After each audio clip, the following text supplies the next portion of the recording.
Subway has had more than their fair share of scandals and bad news stories, and they've had their share of successes too. What don't you know about the once favorite sandwich chain that's become a last resort for many? A lot. This is the untold truth of Subway.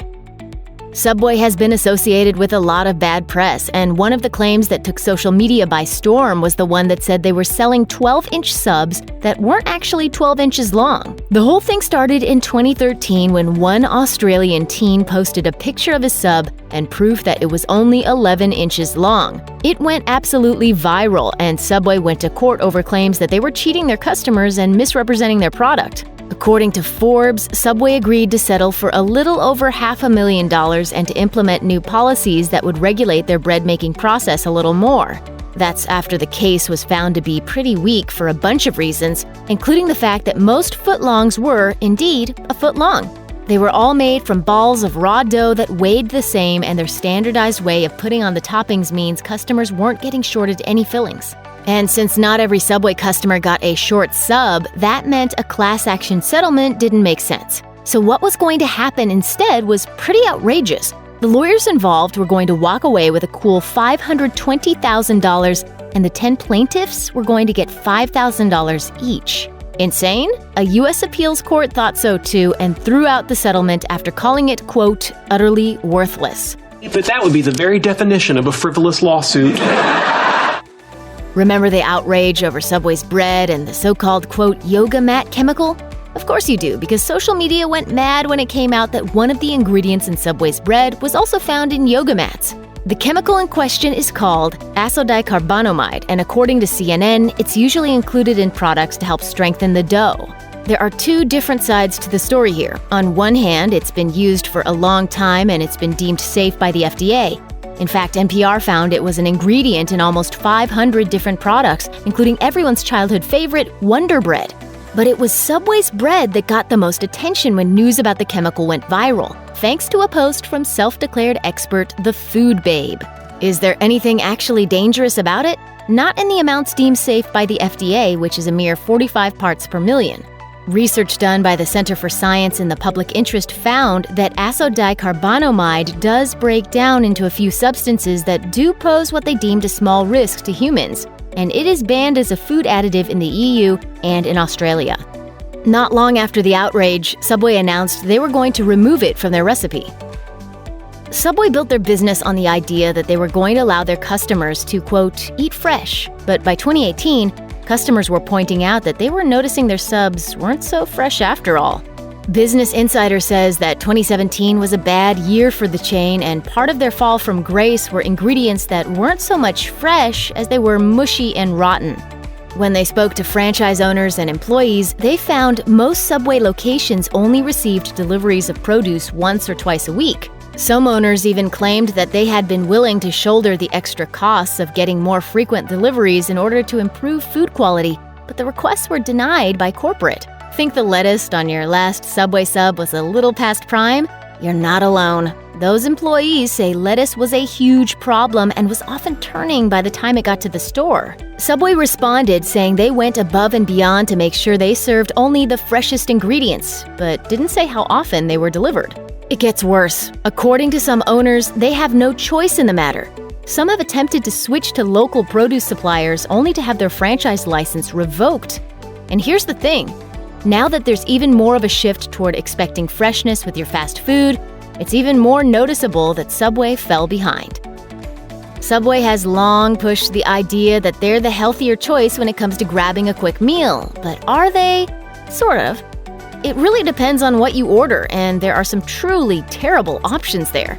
Healthline took a close look at their nutritional information, and they found that there are some good options on the menu. The 6-inch Black Forest ham, roast beef, turkey breast, veggie delight, sweet onion chicken teriyaki, oven-roasted chicken, and rotisserie-style chicken subs all meet the American Heart Association's requirements for being a healthy meal, as long as you opt for the 9-grain wheat and toppings like green onions and tomatoes. And of course, don't load up on sauces. But they're not all great. Some, like the cheese-heavy chicken Caesar melt and the chicken and bacon ranch melt, don't even sound healthy. Also on the unhealthy list, the classic tuna. Though it's easy to think that anything with fish in it is going to be a decent choice, being slathered in mayo kind of cancels that out. So how did Subway make subs such a big deal when so many other people were already making them? According to Entrepreneur, there were a few things going for them. They had something other chains didn't, and that's a story. They touted their freshness and their healthiness. And they had perfect timing, too. People were starting to look for healthy options that were still fast, and they jumped on the trend. They were also one of the first restaurants to start making food right in front of the customer, and customers loved it. They knew exactly what was going on their sub, and they could add as they went along. That got them engaged and invested in their meal, and that's important. There was something else at work here too, and it's probably something you never considered. Since Subway marketed itself as super healthy, they were able to get partnerships with places that less healthy fast food chains weren't, like hospitals.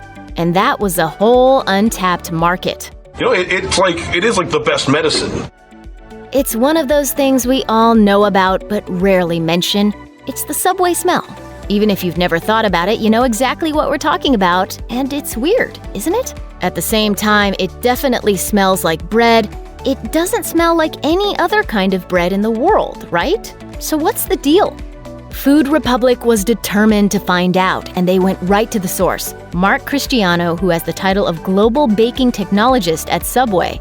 According to him, it's just freshly baking bread. He doesn't give details as to recipe specifics, but he did say that it's basically yeast, water, sugar, and flour, and that there's nothing added to the bread or the process to get that smell. They did uncover a few things that might possibly account for the uniqueness of the smell, including the fact that the dough has been frozen.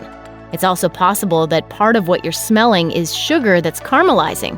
But Cristiano says, quote, "There's nothing artificial in there that they're smelling." Mystery solved? If your neighborhood Subway has closed in the last few years, you're definitely not alone. According to Bloomberg, the number of U.S. locations dropped by more than 2,300 between 2015 and 2018. Why their sales and their numbers of stores has continued to plummet is complicated. Among the chief factors are scandals like their not-so-long footlong rolls, bad publicity surrounding their not-so-fresh veggies, failed attempts at kicking off a loyalty plan that actually inspires loyalty, and an inability to compete with other sub shops that have opened in the years since they first kicked open their own doors. And while they've already closed a ton of locations, Bloomberg crunched the numbers and found that closures are happening faster and faster as time goes on. They're not slowing down and business isn't turning around, and that suggests the future of Subway is still very much up in the air.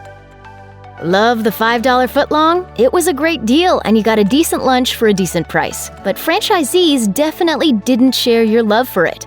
The $5 footlong was around for a long time before it was replaced by the $6 footlong in 2016. According to Money, it was about as popular as everyone except Subway could have predicted it would be. Falling sales meant Subway needed to get customers back in the door, so in 2018, they didn't quite bring back the $5 footlong, but they did bring back the $4.99 footlong, which isn't nearly as catchy.